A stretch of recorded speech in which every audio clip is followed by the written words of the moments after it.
Hi friends, welcome back to my YouTube channel. ನೀವೇನಾದರೂ ಹೊಸದಾಗಿ ನನ್ನ ಚಾನಲ್ ನೋಡ್ತಿದ್ರೆ ಪ್ಲೀಸ್ ಸಬ್ಸ್ಕ್ರೈಬ್ ಮಾಡಿ. ಓನರ್ ಹೇಳ್ತಾಳೆ ಚೌಚಿಗೆ, ನೀನು ಡೈರೆಕ್ಟಾಗಿ ನೋ ಹೇಳಿ ನೀನು ನಿನ್ನ ಫ್ರೆಂಡ್ಶಿಪ್ನ ಹಾಳು ಮಾಡ್ಕೋಬೇಡ.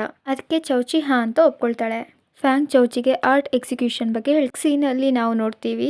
ಫ್ಯಾಂಗ್ ಚೌಚಿ ಜೊತೆ ಹೊರಗಡೆ ತಿರ್ಗಾಡ್ಲಿಕ್ಕೆ ಹೋಗ್ತಾನೆ. ಅವಾಗ ಅಲ್ಲಿ ಮಳೆ ಬರ್ಲಿಕ್ಕೆ ಶುರು ಆಗುತ್ತೆ. ಚೌಚಿ ಮಳೆಯನ್ನು ತುಂಬಾನೇ ಎಂಜಾಯ್ ಮಾಡ್ತಾಳೆ. ಆದ್ರೆ ಫ್ಯಾಂಗಿಗೆ ಪ್ಯಾನಿಕ್ ಅಟ್ಯಾಕ್ ಆಗ್ಲಿಕ್ಕೆ ಶುರು ಆಗುತ್ತೆ. ಯಾಕಂದ್ರೆ ಅವನ ಅಮ್ಮನ್ ಡೆತ್ ಕೂಡ ಮಳೆಯಲ್ಲೇ ಆಗಿತ್ತು. ಅವನ ತಾಯಿ ಸಾವಿಗೆ ಅವನ ತಂದೆನೇ ಕಾರಣ ಅಂತ ತಿಳ್ಕೊಂಡಿರ್ತಾನೆ. ಯಾಕಂದ್ರೆ ಆ ದಿವಸ ಅವರಿಬ್ರು ಮಧ್ಯೆ ತುಂಬಾನೇ ಗಲಾಟೆ ಆಗಿತ್ತು. ಚೌಚಿ ಅವನನ್ನ ಸಮಾಧಾನ ಮಾಡ್ಲಿಕ್ಕೆ ಪ್ರಯತ್ನ ಮಾಡ್ತಾಳೆ. ಒಂದ್ ದಿವಸ ಚೌಚಿಗೆ ಅವಳ ಪವರ್ ಅವಳ ಹತ್ರನೇ ಇರೋ ಹಾಗೆ ಫೀಲ್ ಆಗುತ್ತೆ.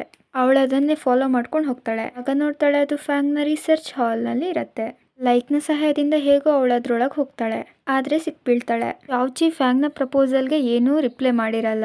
ಇದಕ್ಕೋಸ್ಕರ ಅವನು ಅವಳನ್ನ ಇಂಪ್ರೆಸ್ ಮಾಡ್ಲಿಕ್ಕೆ ಫ್ಲವರ್ ತಕೊಂಡು ರೆಸ್ಟೋರೆಂಟಿಗೆ ಹೋಗ್ತಾನೆ. ಆದ್ರೆ ಚೌಚಿ ಫ್ಯಾಂಗ್ ನ ಆಫೀಸಿಗೆ ತಲುಪಿರ್ತಾಳೆ. ಅವಳು ಅವಳ ಕೆಲ್ಸದ ಬಗ್ಗೆ ಮಾತಾಡ್ತಾಳೆ. ಅವನ ಆಫೀಸಲ್ಲಿ ಅವಳಿಗೆ ಕೆಲಸ ಕೊಡ್ತಾನೆ. ಆದ್ರೆ ಚೌಚಿ ಹೇಳ್ತಾಳೆ, ನನಗೆ ರಿಸರ್ಚ್ ಡಿಪಾರ್ಟ್ಮೆಂಟ್ ಅಲ್ಲಿ ಕೆಲಸ ಬೇಕು. ಇದಕ್ಕೆ ಫ್ಯಾಂಗ್ ಹಾ ಅಂತ ಹೇಳ್ತಾನೆ. ಅವಳು ಅಲ್ಲಿಗೆ ಹೋಗ್ತಿದ್ದಾಗೆ ಅವಳ ಮನಿನ ಹುಡುಕ್ಲಿಕ್ಕೆ ಶುರು ಮಾಡ್ತಾಳೆ. ಡಾಕ್ಟರ್ ಒಂದು ವಿಷಯನ ಮತ್ತೊಮ್ಮೆ ತಿಳ್ಕೊಂಡ್ಮೇಲೆ, ಫ್ಯಾಂಗ್ ಚೌಚಿಯನ್ನು ಮರಿತಿಲ್ಲ, ಅದಕ್ಕೋಸ್ಕರ ನೀನು ಅವಳ ಜೊತೆನೇ ಇರು. ಈ ಸಲ ಫ್ಯಾಂಗ್ ಆಯ್ತು ಅಂತ ಒಪ್ಕೊಳ್ತಾನೆ. ಯಾಕಂದ್ರೆ ಅವನ್ ಚೌಚಿನ ಇಷ್ಟಪಡಕ್ ಶುರು ಮಾಡಿರ್ತಾನೆ. ಲೈಕ್ ಚೌಚಿ ಹತ್ರ ಅವನಿಗೆ ಮರುವಿನ ಕಾಯಿಲೆ ಇರೋದ್ರ ಬಗ್ಗೆ ಹೇಳ್ತಾನೆ. ಇದನ್ ಕೇಳಿ ಅವಳಿಗೆ ತುಂಬಾನೇ ಬೇಜಾರಾಗುತ್ತೆ. ಇನ್ನೊಂದ್ ಕಡೆ ಫ್ಯಾಂಗ್ ನ ಸ್ಟೆಪ್ ಮದರ್ ಅವನ ಅಪ್ಪನ ಹತ್ರ ಅವನ ಮರಿನ ಕಾಯಿಲೆ ಬಗ್ಗೆ ಹೇಳ್ತಾಳೆ. ಅವನ ಅಪ್ಪ ಇದ್ರ ಬಗ್ಗೆ ಕೇಳ್ತಾನೆ. ಆಗ ಚೌಚಿ ಆಫೀಸಿಗೆ ಓಡಿ ಬರ್ತಾಳೆ. ಅವಳು ಹೇಳ್ತಾಳೆ, ಆ ರಿಪೋರ್ಟ್ ನಂದು ಯಾವ್ದು ನಿಮಗ್ ತೋರಿಸಿದ್ರಲ್ಲ ಅದು. ಅವನ ಅಪ್ಪನಿಗೆ ಅವಳು ಅಷ್ಟೊಂದು ಇಷ್ಟ ಆಗಲ್ಲ. ಅವರು ಅವಳಿಗೆ ತುಂಬಾ ಒಳ್ಳೇದು ಕೆಟ್ಟದ್ರ ಬಗ್ಗೆ ಹೇಳ್ತಾರೆ. ಅವನ ಅಪ್ಪ ಅವನ ಮದುವೆಯನ್ನು ಸೋಂಗ್ ಜೊತೆ ಫಿಕ್ಸ್ ಮಾಡ್ತಾರೆ. ಆದ್ರೆ ಅವನು ಚೌಚಿಯನ್ನು ಅವರ ಅಪ್ಪನ ಮುಂದೆ ಬಿಟ್ಕೊಡಲ್ಲ. ಹಾಗೆ ಅವನೊಟ್ಟಿಗೆ ಇರ್ಲಿಕ್ಕೆ ಅವನ ಮನೆ ಕರ್ಕೊಂಡ್ ಬರ್ತಾನೆ. ಹಾಗೆ ಅವನ ಅಪ್ಪ ನೋಡ್ಲಿ ಅವನು ಚೌಚಿಯ ವಿಷಯದಲ್ಲಿ ಎಷ್ಟು ಸೀರಿಯಸ್ ಇದ್ದಾನೆ. ಫ್ಯಾಂಗ್ ನ ಅಪ್ಪನಿಗೆ ಇವನು ಬಿಹೇವಿಯರ್ ಇಷ್ಟ ಆಗಲ್ಲ.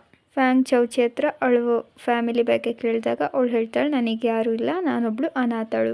ನೆಕ್ಸ್ಟ್ ಡೇ ಎಕ್ಸಿಬಿಷನ್ ಆಗ್ತಿರೋ ಜಾಗದಲ್ಲಿ ಬೆಂಕಿ ಹತ್ತಿಕೊಳ್ಳುತ್ತೆ. ಲೈಕಿಗೆ ಯಾರ್ದೋ ಕಾಲ್ ಬರುತ್ತೆ. ಅವನಿಗೆ ಬೆಂಕಿ ಹತ್ಕೊಂಡ ವಿಷಯ ಹೇಳ್ತಾರೆ. ಅದ್ರೊಟ್ಟಿಗೆ ಚೌಚಿ ಸರಿಯಾದ ಸಮಯಕ್ಕೆ ಬೆಂಕಿಯನ್ನು ಆರಿಸಿದ್ಲು, ಇಲ್ಲದಿದ್ರೆ ತುಂಬಾನೇ ಲಾಸ್ ಆಗ್ತಿತ್ತು. ಲೈಕಿದ ಅಮ್ಮ ಕೂಡ ಲೈಕ್ ಅನ್ನು ಆಫೀಸಿಗೆ ಜಾಯಿನ್ ಮಾಡ್ಲಿಕ್ಕೆ ಹೇಳ್ತಾರೆ. ಇದರಿಂದ ಲೈಕಿಗೆ ತುಂಬಾನೇ ಖುಷಿ ಏನೋ ಆಗಲ್ಲ.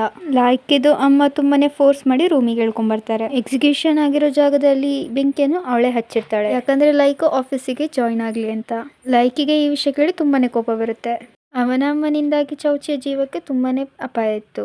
ಅವರಿಬ್ರು ಅಣ್ಣಂದ್ರು ಒಬ್ರನ್ನೊಬ್ರು ತುಂಬಾನೇ ಇಷ್ಟಪಡ್ತಾರೆ. ಆದ್ರೆ ಇವನಮ್ಮ ಅವರಿಬ್ರನ್ನು ದೂರ ಮಾಡಕ್ಕೆ ಎಷ್ಟಾಗುತ್ತೋ ಅಷ್ಟು ಪ್ರಯತ್ನ ಮಾಡ್ತಾಳೆ. ನೆಕ್ಸ್ಟ್ ಮಾರ್ನಿಂಗ್ ಚೌಚಿ ನೋಡ್ತಾಳೆ, ಅವಳು ಮತ್ತೆ ಆ ಮಣಿಯನ್ನು ಕಳ್ಕೊಂಡಿರ್ತಾಳೆ. ಅವಳು ಎಕ್ಸಿಬಿಷನ್ ಆಗಿರೋ ಜಾಗಕ್ಕೆ ಹೋಗಿ ಹುಡುಕ್ತಾಳೆ. ಆದ್ರೆ ಅವಳಿಗಲ್ಲಿ ಏನು ಸಿಗಲ್ಲ. ಅವಳನ್ನು ಲ್ಯಾಬ್ ಇನ್ಚಾರ್ಜ್ ಡಾಕ್ಟರ್ ನೋಡ್ತಾನೆ. ಆ ಮಣಿ ಕಳ್ದು ಹೋಗಿರೋದ್ರ ಹಿಂದೆ ಚೌಚಿ ಮೇಲೆ ಡೌಟ್ ಇರುತ್ತೆ. ಅವನು ಒಳಗೆ ಹೋದ್ಮೇಲೆ ಗೊತ್ತಾಗುತ್ತೆ ಅವಳು ಕಳ್ದು ಹೋಗಿರೋ ವಸ್ತುನ ಹುಡುಕಿಕೊಂಡು ಬಂದಿದ್ದಾಳೆ. ಆಮೇಲೆ ಅವನು ಕೂಡ ಆ ರೂಮನ್ನು ಹುಡುಕ್ಲಿಕ್ಕೆ ಶುರು ಮಾಡ್ತಾನೆ. ಅಲ್ಲಿ ಅವನಿಗೆ ಆ ಮಣಿ ಸಿಗುತ್ತೆ. ಅದು ಚೌಚಿಯ ರಕ್ತದಿಂದ ನಿರ್ಮಾಣಗೊಂಡದ್ದು. ಡಾಕ್ಟರ್ ಅದನ್ನು ಝೂವಿಗೆ ತೋರಿಸ್ತಾನೆ. ಆಮೇಲೆ ಅವಳು ಅವನಿಗೆ ಎಕ್ಸಿಕ್ಯೂಷನ್ ಆಗಿರೋ ಜಾಗದ CCTV ಫುಟೇಜ್ ಕೇಳ್ತಾಳೆ. ಯಾಕಂದ್ರೆ ಆ ಎಕ್ಸಿಕ್ಯೂಷನ್ ಅವಳೇ ಆರ್ಗನೈಸ್ ಮಾಡಿರ್ತಾಳೆ. ಚೌಚಿ ಅವಳ ಆಮೆಯ ಜೊತೆ ಮಾತಾಡ್ತಿರ್ತಾಳೆ. ಈಗ ನಾವು ಆ ಮಣಿಯನ್ನು ಎಲ್ಲಿ ಹುಡುಕುದು? ಆಗ ಆಮೆ ಹೇಳುತ್ತೆ, ನೀನ್ ಫ್ಯಾಂಗಿಗೆ ಎಲ್ಲ ವಿಷಯನ್ನು ಹೇಳು, ಅವನು ನಿನಗೆ ನಿಜವಾಗ್ಲೂ ಹೆಲ್ಪ್ ಮಾಡ್ತಾನೆ. ಯಾವಾಗ ಚೌಚಿ ಫ್ಯಾಂಗ್ ಜೊತೆ ಮಾತಾಡ್ತಿರ್ತಾಳೋ ಆಗ ಅವಳು ಅದನ್ನ ಇಂಡೈರೆಕ್ಟ್ ಆಗಿ ಹೇಳಕ್ಕೆ ಟ್ರೈ ಮಾಡ್ತಾಳೆ. ಆದ್ರೆ ಫ್ಯಾಂಗ್ ಅದನ್ನೆಲ್ಲ ಅವಳ ಇಮ್ಯಾಜಿನೇಷನ್ ಅಂತ ಅಂದ್ಕೊಳ್ತಾನೆ. ಲೈ ಆಫೀಸಿಗೆ ಜಾಯಿನ್ ಆಗ್ತಾನೆ. ಅವನಿಗೆ ಅಲ್ಲಿ ನ್ಯೂ ಪ್ರಾಜೆಕ್ಟ್ ಕೊಟ್ಟು ಅವನಿಗೆ ಅವನ ಟ್ಯಾಲೆಂಟ್ ಅನ್ನು ತೋರಿಸ್ಲಿಕ್ಕೆ ಒಳ್ಳೆ ಅವಕಾಶ ಕೊಡ್ತಾರೆ. ಇನ್ನೊಂದ್ ಕಡೆ ಆಮೆ ಚೌಚಿ ಹತ್ರ ಹೇಳುತ್ತೆ, ಒಂದ್ ವೇಳೆ ನೀನ್ ಸೂಸೈಡ್ ಮಾಡ್ಕೊಂಡ್ರೆ ನಿನ್ನ ಸಿಗ್ನಲ್ ನಮ್ಮ ಪ್ಲಾನೆಟ್ ತನಕ ರೀಚ್ ಆಗ್ತದೆ. ಇದರಿಂದ ಅವ್ರು ನಿನ್ನ ಡೆಡ್ ಬಾಡಿಯನ್ನು ತಕೊಂಡು ಹೋಗ್ಲಿಕ್ಕೆ ಬರ್ತಾರೆ.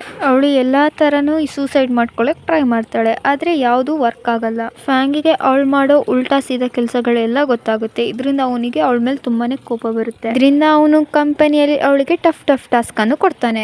ಇದರಿಂದ ಚೌಚಿಗೆ ತುಂಬಾನೇ ಕೋಪ ಬರುತ್ತೆ. ಅವಳು ರಿಸೈನ್ ಮಾಡ್ಬೇಕು ಅಂತ ಅಂದ್ಕೊಳ್ತಾಳೆ. ಫ್ಯಾಂಗ್ ರಿಸೈನ್ ಲೆಟರ್ ಅನ್ನು ಎಕ್ಸೆಪ್ಟ್ ಮಾಡಲ್ಲ. ಫ್ಯಾಂಗ್ ಒಂದು ಕ್ಲೈಂಟ್ ಅನ್ನು ಮೀಟ್ ಆಗ್ಲಿಕ್ಕೆ ಹೋಗ್ತಿರ್ತಾನೆ. ಆಗ ಚೌಚಿ ಕೂಡ ಒಟ್ಟಿಗೆ ಬರ್ಲಿಕ್ಕೆ ಹೇಳ್ತಾನೆ. ಯಾಕಂದ್ರೆ ಅವನ ಮರುವಿನ ಕಾಯಿಲೆ ಯಾರಿಗೂ ಗೊತ್ತಾಗದೆ ಇರ್ಲಿ ಅಂತ. ಚೌಚಿ ಮತ್ತೆ ಅವನ ಬಾಡಿ ಕಡೆ ಅಟ್ರಾಕ್ಟ್ ಆಗ್ತಾಳೆ.